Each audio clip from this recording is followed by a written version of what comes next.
बहुत सारे अपसेट्स हो चुके हैं कल बैडमिंटन वर्ल्ड चैंपियनशिप के फिनाले के अंदर और भाई सारी चीज़ों के बारे में एक एक करके हम बातें करने वाले हैं। तो शुरुआत ही करते हैं विटिटसान वर्सेस नाराओका जिनकी मैच थी मेन सिंगल्स की, उससे ही बात शुरुआत करते हैं। तो इसके बारे में जो चीज़ ये थी कि कल विटिटसान हरा के आए हैं प्रणोय एचएस को। प्रणोय एचएस जिन्होंने हरा रखा है विक्टर एक्सेल्सन को, तो अच्छी खासी बोलते हैं कि मोमेंटम को लेके आ रहे थे वो। बट नाराओका उसके दूसरे साइड पे जो अभी के सबसे बेस्ट नहीं बोल सकते बट जिनका मोमेंटम बहुत ही अच्छा है, जो है एंडर्स एंटोनसन, उनको हरा के नाराओका आए थे फिनाले में। ऐसे उनका होम ग्राउंड था एंडरसन का, उनको हरा के वो फिनाले में आए थे, तो दोनों कॉन्फिडेंस लेवल नेक्स्ट था।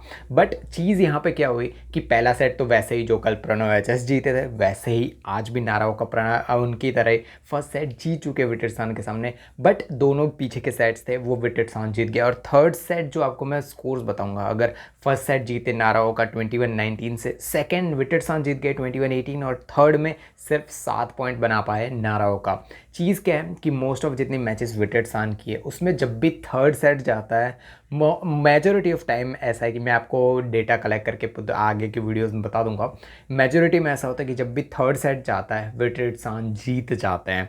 पता नहीं उनका गेम प्ले, मुझे ऐसा लगता है ना कि जैसे कि आनसेंग का गेम प्ले है ना, कि आप एक पर्टिकुलर गेम प्ले नहीं बोल सकते कि अटैकिंग है डिफेंसिव है क्या है, सबका मिक्सचर बोल सकते हो कि विटिटसान उस लेवल पे खेले और वो जीत चुके हैं। और उन्होंने कुछ चीज़ें भी की हैं ये पूरे फिनाले जीतने के बाद, वो मैं आगे जाके डिस्कस करूंगा। तो ये थी मेन सिंगल्स के बारे में बात। सेकंड वुमेन सिंगल्स की बात करते हैं और यार सारे लोग यार ये चीज़ में देख रखे थे और मैंने कल की वीडियो में बताया था कि एक कैरोलिना मरीन है जो भाई वो है चेन युफे है, जिनके अंदर चांसेस है कि वो एनसीएन को हरा सकते हैं। बट यार जो स्कोर्स देखे मैंने, मतलब गेम प्ले देखा, कोई चांसेस नहीं है अभी के 1-1.5 साल के अंदर तो कि जो कोई आनसेंग को ये डीथ्रोन कर पाए या फिर ऐसे कंटिन्यूस 2-3 एक मैचेस या फिर 2 मैच शायद हार सकती है आनसेंग। जैसे विक्टर एक्सेल्सन का गेम प्ले चल रहा है पिछले 3-4 साल से कि वो किसी के सामने हार ही नहीं रहे, बट प्रणॉय के सामने हारे। ऑफकोर्स आगे जाके इसके बारे में बात करेंगे। बट वैसे ही ये चीज़ है कि आनसेंग का ये गेम प्ले 23 ईयर से शुरुआत हुआ है, अभी 1-2 साल तो आराम से चलेगा। और गोल्ड मेडल के लिए फर्स्ट मैं बोल सकता हूँ कि सेकंड और थर्ड के लिए लोग फाइट करेंगे,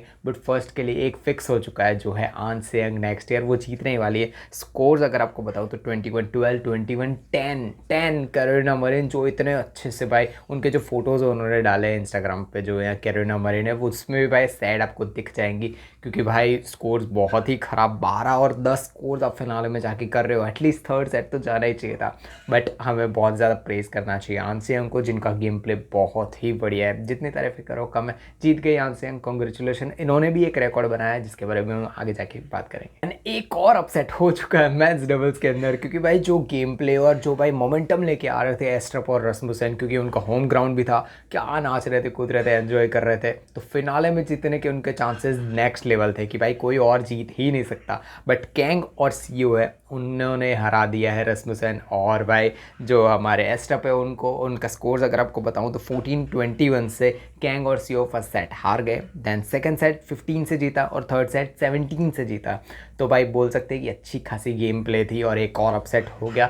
हाँ, वो मैच ख़त्म होने के बाद ऑफकोर्स जो स्पोर्ट्समैनशिप होती है और सारी चीज़ें वो एंजॉय कर रहे थे सारे लोग। और भाई एस्ट्रप और रस्मुसन ऐसे लोग हैं जो सीखते ज़्यादा हैं और भाई एंटरटेनर एक टाइप के बोल सकते हैं। वो इतने ज़्यादा ऐसा नहीं होता कि भाई अब हार गए अब क्या होगा ये होगा, वो मतलब जो ग्राउंड के बाहर चीज़ें होती है वो अलग ही रखते हैं। तो यही चीज़ें थी वर्ल्ड चैंपियनशिप में। एक और अपसेट हो गया है क्योंकि विटिटसान भी जीत गए। मैं सोच के रखा था कि नाराओका जीतेंगे, बट वो भी ठीक है, ये एक और अपसेट। एंड वुमेंस डबल्स की बात करें तो यार ये भी एक वन साइडेड गेम प्ले दिख गया। चैन क्यू और जियो आए और जो भाई उनकी मैच थी रहायू और रमादंती के सामने, वन साइडेड पूरी की पूरी मुझे मैच लगी कि सामने वाले ट्राई कर रहे थे। ऑफकोर्स गेम प्ले फाइनल में आए, दोनों बहुत ही अच्छी पेयर हैं और स्कोर्स रहे 21-16, 21-12। चैन क्यू और जियो आए आराम से जीत गए। ये एक अच्छी टाइप की मैं बोल सकता हूँ कि वुमेंस डबल्स मैंने बहुत टाइम बाद देखी है कि डोमिनेटिंग लगी। ऐसे नहीं है कि थोड़ा बहुत टाइम वेस्ट कर रहे हैं कि भाई टॉसेस गेम प्ले ऐसा कुछ भी नहीं था। चैन क्यू और जियावाई बहुत ही अच्छे तरीके से जीते। ये गेम मुझे बढ़िया लगी वुमेन्स डबल्स में। देन एक और अपसेट की बात करते हैं तो भाई कल मैंने बोला था कि जेंग और हुआंग जीत जाने वाला है, बट यार जो चीज़ हुई है कि जेंग और हुआंग हार चुके हैं जो सीओ और चय है उनके सामने। ये चीज़ मैं सोची नहीं थी, बट चीज़ क्या है कि गेम प्ले से सीओ और चेका है ना, वो तोड़ नहीं पा रहे थे थर्ड सेट के अंदर। पहले 2 सेट्स जो चले, मैं अगर आपको पहले स्कोर्स बता देता हूँ। 17-21, मतलब पहले जेंग और हुआंग फर्स्ट सेट हार गए, देन सेकंड सेट उन्होंने 10 पॉइंट से ही जीत लिया, और थर्ड सेट वो 18-21 से हार गए। तो चीज़ क्या हुई, फर्स्ट और सेकंड सेट ऑलमोस्ट एक दूसरे को डोमिनेट ही कर रहे थे। थर्ड सेट के अंदर लास्ट के जो थोड़े स्कोर्स थे 15 के आगे के, उसके अंदर वो मतलब बोल सकते हैं कि एरर्स थोड़ी बहुत ज़्यादा हुई जेंग और हुआंग की तरफ से। बट ठीक है, पर ये भी एक अपसेट ही बोल सकते हो, क्योंकि वर्ल्ड नंबर 1 सीड वो हार गए फिनाले में जाके। मैं यही सोच रहा था कि यार ये इजी मैच उनके लिए होगी, फर्स्ट 2 सेट में तो वो ख़त्म कर देंगे। बट सी और चाय के लिए कॉन्ग्रेचुलेशन, क्योंकि वो जीत चुके हैं बैडमिंटन वर्ल्ड चैंपियनशिप। तो आ जाता है न्यूज़ के ऊपर, और पहली न्यूज़ तो नहीं है वैसे, बट जो कल ब्रॉन्ज मेडल मिला है हमारे प्रणव एचएस को, तो उन्होंने अपनी टीम के साथ और सारे लोगों के साथ फोटोज़ अपलोड कर रखे हैं। एक चीज़ जो मैंने स्टैट्स देखा था अपने बैडमिंटन एसोसिएशन ऑफ इंडिया के इंस्टाग्राम पेज पे, कि कैसे कैसे हर साल बैडमिंटन में जो वर्ल्ड चैम्पियनशिप होती है उसमें कैसे जीत रहे हैं, उसमें सबसे ज़्यादा मेडल जो लेके आए थे वो थे पीवी सिंधु। और भाई बहुत लोग उनको बोलते हैं कि भाई अभी खेल नहीं पा रही, ये नहीं हो रही, पर उनको रिटायर, बहुत लोग ऐसे कमेंट कर रहे हैं। उनको जाके उनका पोर्टफोलियो नहीं बोल सकते, उनके जो गेम प्ले है, उन्होंने क्या क्या अचीव कर रखा है, वो सब देखना चाहिए जाके। ऑफकोर्स वो थोड़े बहुत बैड फेज से चल रही है, बट नेक्स्ट ईयर वो बहुत ही ज़्यादा कमबैक करने वाले, नेक्स्ट ईयर नहीं, वो इसी साल कमबैक कर लेगी, तो उसके लिए वेट करना ही है हमें। और प्रणव एचएस की एक और बात है कि जो मैं सोच रहा था, और मोस्ट ऑफ जो मैं कमेंट्स भी देख रहा था जब प्रणव एचएस हारे कल विटिटसन के सामने, वो ये था कि जब आप विक्टर एक्सेल्सन जैसे बेस्ट पर्सन, मतलब जो अभी वो कहीं पे हार ही नहीं रहा है, कोई जीत ही नहीं पा रहा है उनके सामने, अगर आप उनको हरा देते हो तो सारे लोग एक्सपेक्ट करते हैं कि उसके बाद तो भाई बहुत ही ईजी मैचेस आपके लिए होने वाली है। सिमिलरली मैंने सोचा था विटिटसन और भाई जो भी फिनाले में होगा प्रणव एचएस जीतने ही वाले हैं, तो उसके काउंटर में लोग ऐसा क्वेश्चंस लिख रहे थे, मतलब पूछ रहे, बता भी रहे थे कि जब प्रणव एचएस ने इसको हरा, मतलब एक्सेल्सन को हरा दिया, तो ऑफकोर्स उसे जीतना भी चाहिए था आगे जाके। और कुछ लोग उनका डिफेंस भी ऐसे कर रहे थे कि जो फटीक होती है बॉडी के अंदर, तो भाई थर्ड सेट बहुत ही ज़्यादा खींचा हुआ था, उन्होंने कंटिन्यूस 3 से 4 मैचेस ऐसी प्रणव की हुई जिसमें बहुत ही ज़्यादा थक चुके थे, तब वो सेमीफिनाले में पहुंचे जब उनकी बॉडी उतने उस लेवल पे नहीं थी। बट इसका एक क्वेश्चन मैं खुद बताना चाहता हूँ, मैं खुद एक कुछ चीज़ बताना चाहता हूँ कि जब आप इंटरनेशनल लेवल पे खेलते हो तो ऑफकोर्स एक्सेल्सन भी तो है, उनको फटीक नहीं होती होगी, उन्होंने मैचेस नहीं खेली होगी, वो भी तो फाइनल तक पहुँचते ही हैं। तो जब आप कंपेयर करना है, जब आपको किसी की साइड लेने कुछ भी करनी है, तो टॉप लेवल प्लेयर से ही आपको कंपेयर करना चाहिए। ऐसा तो नहीं है आप 9 और 10th प्लेयर हो, 9 और 10th रैंक के प्लेयर हो, तो आप सोच रहे हो कि भाई नहीं मैं तो 8th प्लेयर से कंपेयर करूंगा, ऐसा तो नहीं है।